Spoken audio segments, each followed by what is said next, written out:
Fala aí, galera, fala rapaziada, mais uma vez aí, Alexandre Moraes, do canal Escatologia Preterista Completa.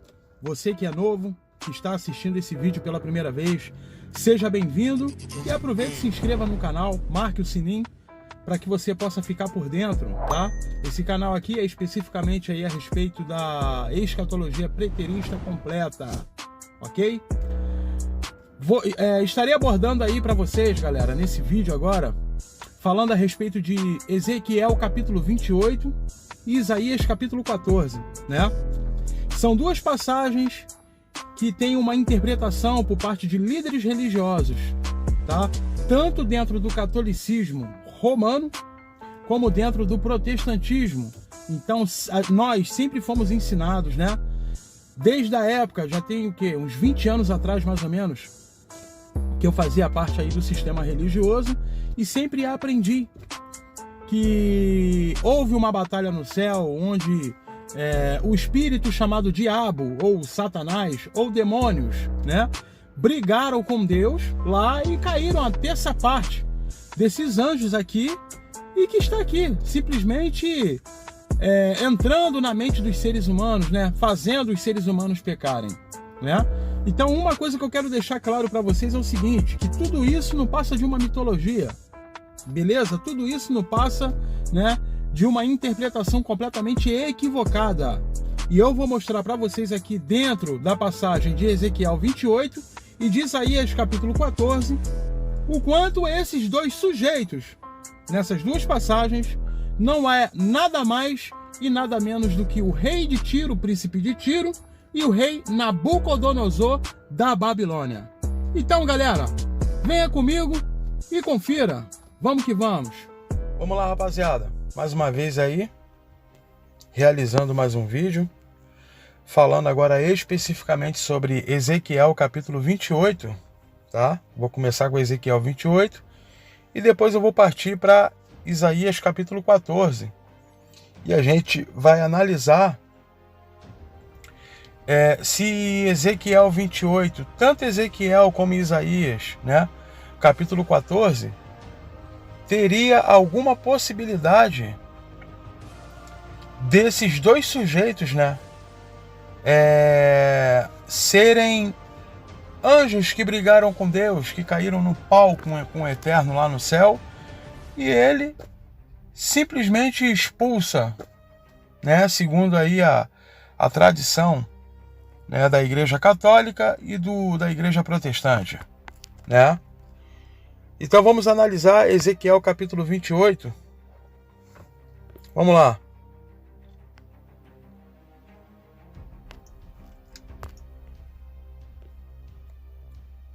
Vamos lá, hein?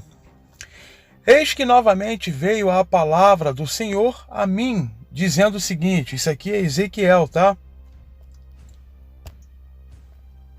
Aí Deus ele fala para Ezequiel o seguinte, 2, Filho do homem, diz assim ao governante de Tiro. Deixa eu marcar aqui, tá? De Tiro. Quem é esse governante? É o rei de Tiro, príncipe de Tiro. Assim declara o Senhor e soberano Deus. 2 pontos. Na arrogância do teu coração dissestes. Quem foi que falou isso? Quem disse? Foi um espírito que brigou com Deus, que estava lá no céu? Claro que não, né? Foi o rei de Tiro que falou, eu sou um Deus. Eu me assento no trono dos deuses, no coração dos mares. Ora, mas tu é apenas, olha só, hein?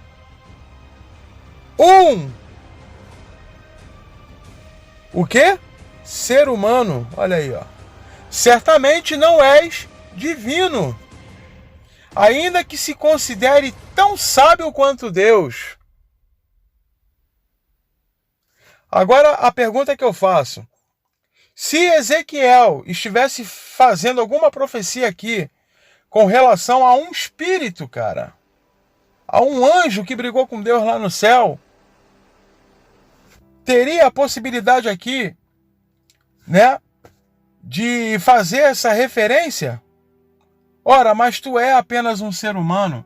Como que um anjo com um corpo glorificado seria um ser humano? Vê se faz sentido. Vamos continuar. Olha só, hein? 3. Porventura és mais sábio que Daniel? Não haverá mistério ou segredo que tu não possa desvendar? 4. Então foi por intermédio da tua elevada sabedoria e teu entendimento pleno que granjeastes riquezas e acumulastes ouro e prata entre teus tesouros? Né?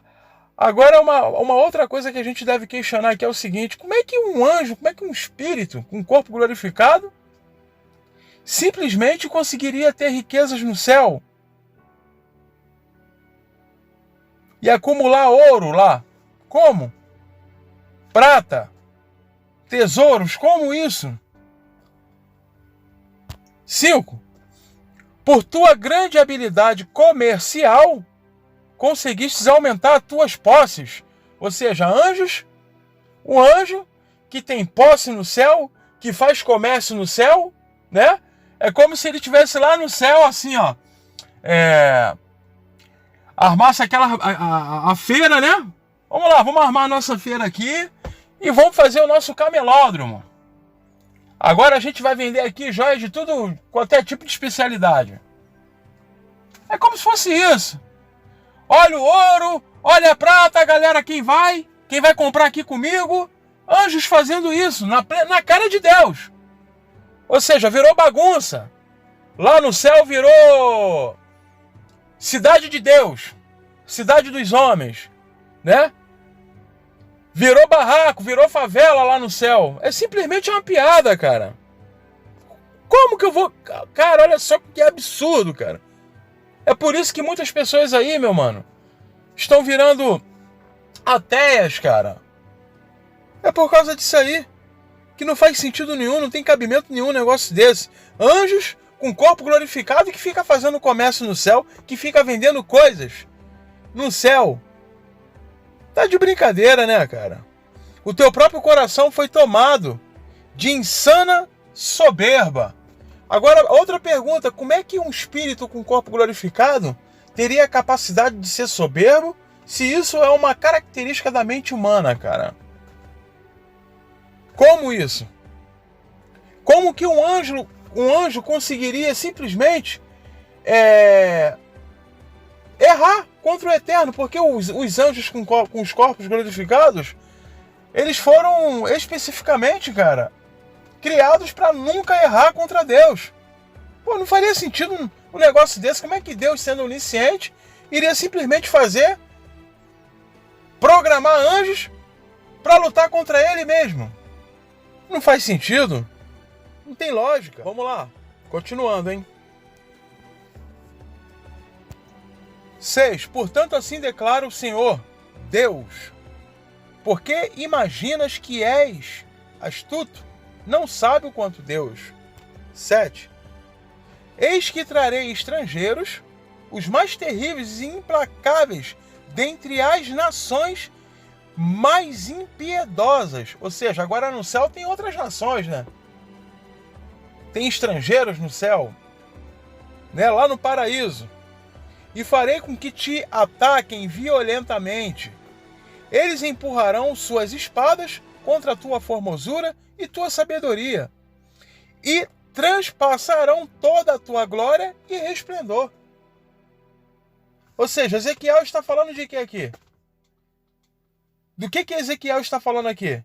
É uma referência que Ezequiel está fazendo uma referência de reis de outras nações, que Deus colocaria reis de outras nações para poder destruir a majestade, o império do rei de Tiro, cara. Essa é a lógica.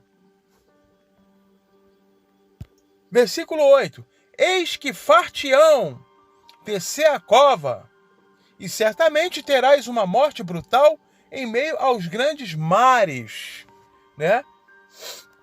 Para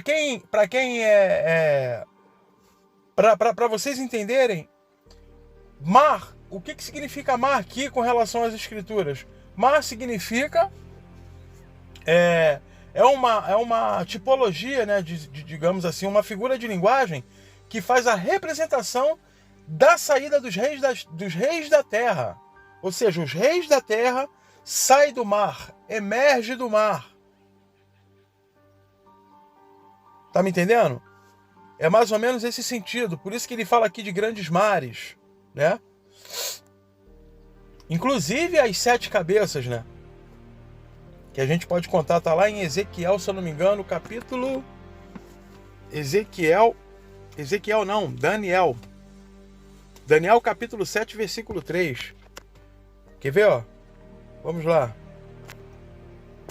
Só pra gente não ficar por fora aqui, ó.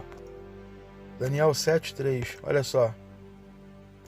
Então vi 4 grandes animais, diferentes uns dos outros, que subiam do mar.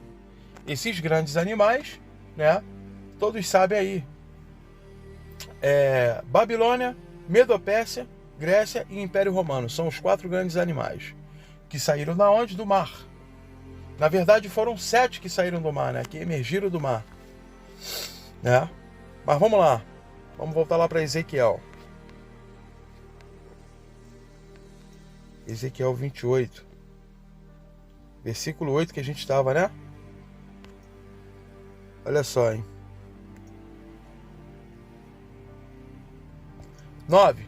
Porventura ainda replicarás: eis que sou um Deus diante daquele que te chamar à morte? Ora, na mão daquele que te fere de morte, tu és somente...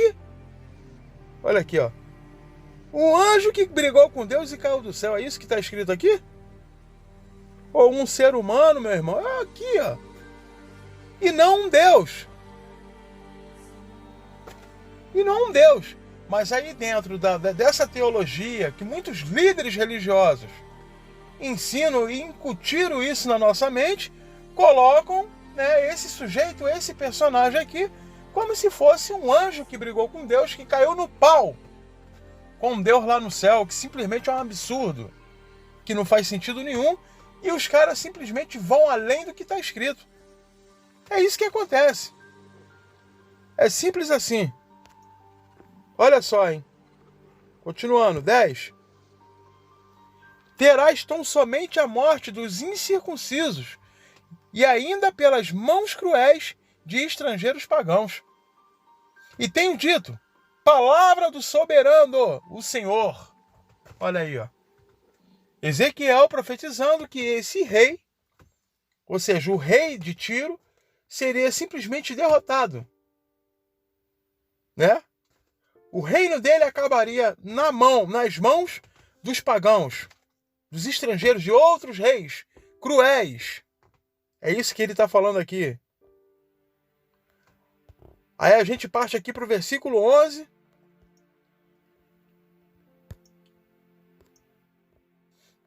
Vamos lá, versículo 11. Hein?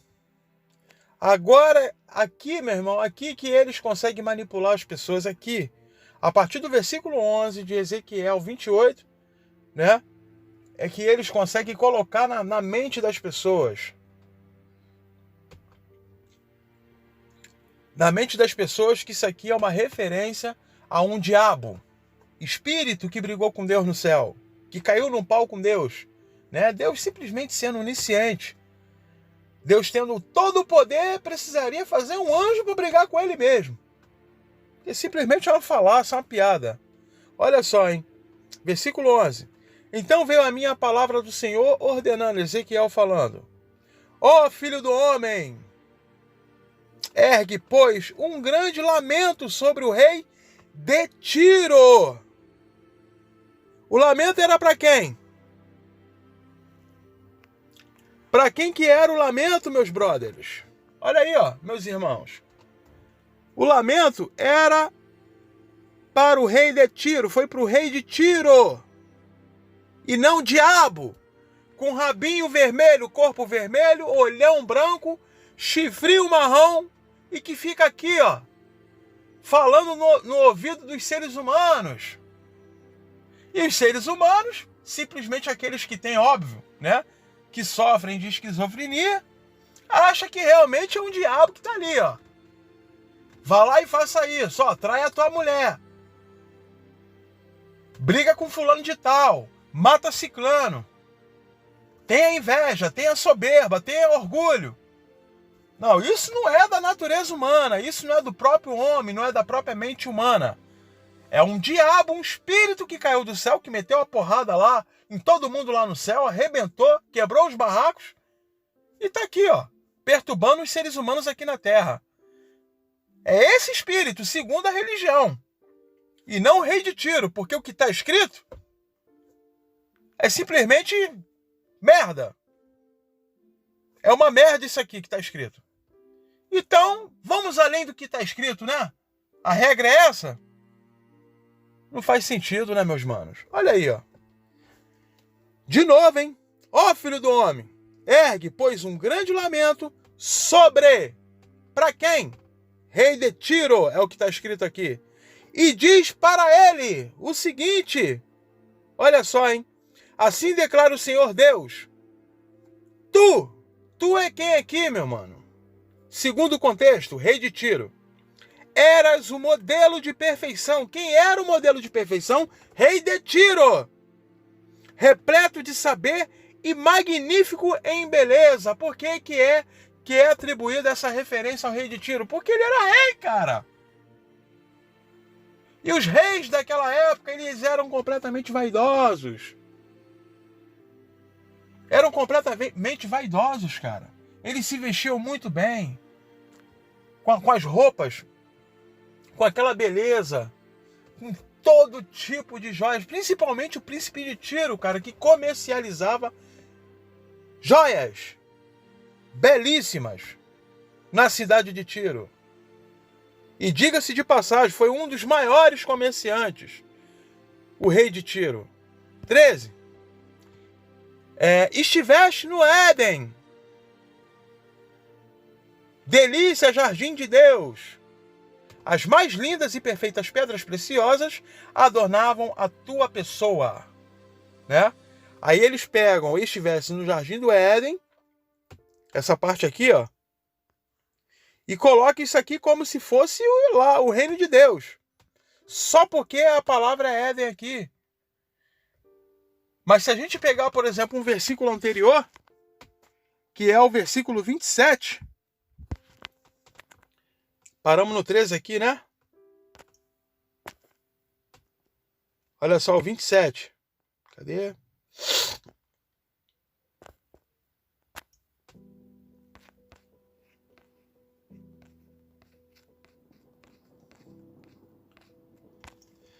Ezequiel 27. Versículo 23, olha só, hein? Aí, ó. Arã, Cané e Éden. E os comerciantes de Sabá. Tá vendo aqui, ó? Éden também era uma cidade física, literal. Olha aí, ó. Vamos voltar lá. Ezequiel 28, 13.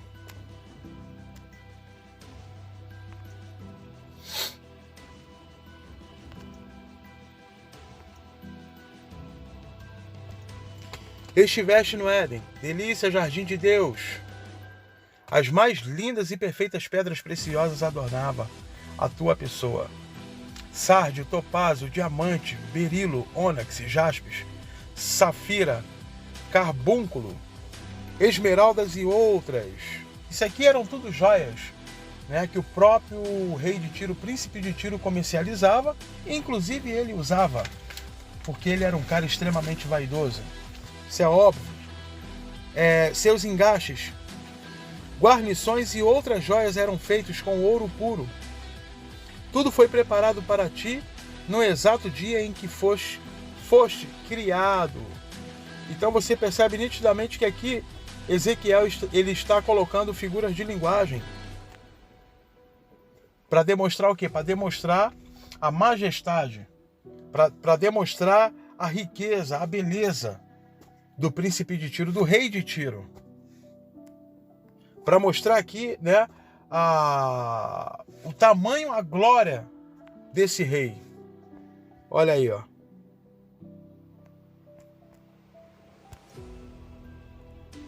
Versículo 14. Além disto, fosses também ungido como querubim guardião. Daqui eles tiram isso, como se ele fosse realmente um anjo, né? Só que isso aqui é uma referência, uma figura de linguagem. Daqui a pouco a gente vai analisar. Vamos lá, vamos continuar. Afinal, foi precisamente para essa função que eu te designei. Estivessem também no monte sagrado de Deus e caminhavas entre pedras resplandecentes. Vamos continuar analisando, hein? Vamos ver se realmente faz sentido isso aqui, porque muitos colocam isso aqui como se Ezequiel estivesse profetizando, né? Um anjo que estava lá no céu. Vamos lá, hein? Naquele tempo era perfeito e irrepreensível em teus sentimentos e atitudes. Agora, anjos que têm sentimentos, né? Que têm sensibilidade. Desde o dia em que foste criado, até que observou malignidade em ti. Vamos lá. Por intermédio dos teus muitos negócios, em toda a terra encheste o teu coração de arrogância e brutalidade e pecados. Agora me fala, cara, como que um anjo simplesmente teria a capacidade de fazer negócios lá no reino de Deus, cara? Olha aqui, ó. Não faz sentido nenhum, cara. Querer colocar isso aqui como um anjo com corpo glorificado em toda a terra. Olha aí, ó. Enchesse do teu coração de arrogância, anjo que agora tem arrogância, né?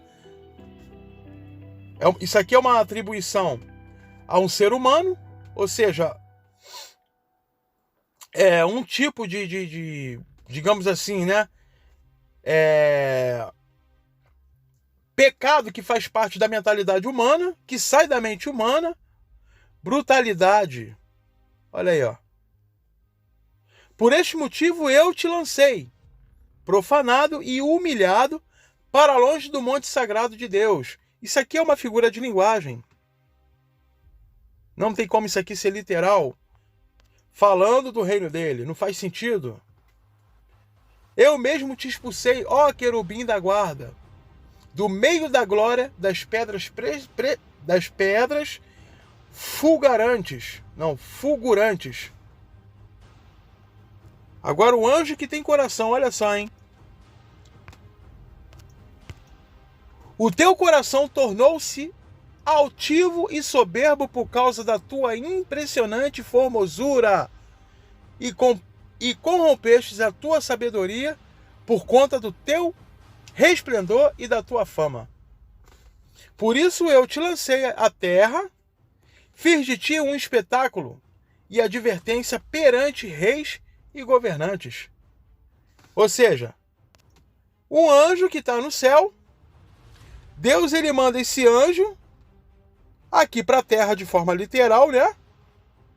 Para ser humilhado por seres humanos. Como isso, cara? Reis e governantes aqui na terra. Como? Olha só como é que é sem pé, sem cabeça isso. Vê se faz sentido. Olha só, hein? 18. Por meio dos teus muitos atos malignos e pecaminosos, e de tua injustiça e desonestidade nos negócios e comércio, profanaste até os teus próprios locais sagrados de culto. Agora os anjos, o anjo que tem um culto lá no céu, que tem um local dele ali específico, né? Sagrado, e faz o culto dele lá no céu, e ele conseguiu profanar, né? Esse local lá no céu, lá na carola de Deus, na cara de Deus. Ele conseguiu fazer isso. Como?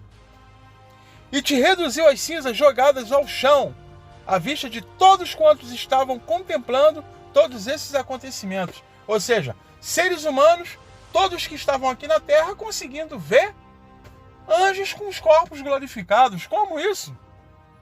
Como é que um ser humano conseguiria ver, ter a capacidade de ver espírito? É simplesmente uma falácia. 19. Todas as nações que te conheciam estão apavoradas com a tua presença. Ou seja, os anjos que estão aqui na terra e todos os seres humanos aqui da terra, de todas as nações, vê esses anjos, vê o anjo que caiu do céu, esse diabo com chifre, e fica espantado. Como?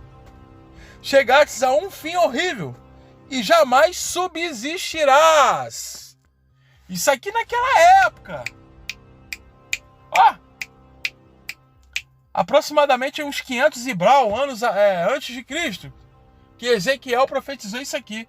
E nos dias de hoje, esse diabo, esse suposto anjo que está aqui, ainda existe perturbando os seres humanos. E aqui Ezequiel já falara, né, que ele jamais iria existir, cara. Naquela época lá. Olha só como é que não faz sentido. É simplesmente uma piada. Aí a gente pega essa mesma passagem, por exemplo, Jardim do Éden, Jardim de Deus, né? Vamos lá, Jardim de Deus. Vamos lá, 13. Deixa eu marcar aqui. 13. Olha aqui, ó. Este veste no Éden, delícia, Jardim de Deus. Olha aí, ó. Aí a gente pega uma outra referência, aqui está especificando, né, para o rei de Tiro, para o príncipe de Tiro. Agora a gente vai pegar uma outra passagem que está em Ezequiel, né, 31. Olha só. Ezequiel 31, versículo 1 e 2. Olha só o que vai falar, ó. Sucedeu que veio a minha palavra do Senhor no ano 11º do nosso exílio, no primeiro dia do terceiro mês, nestes termos.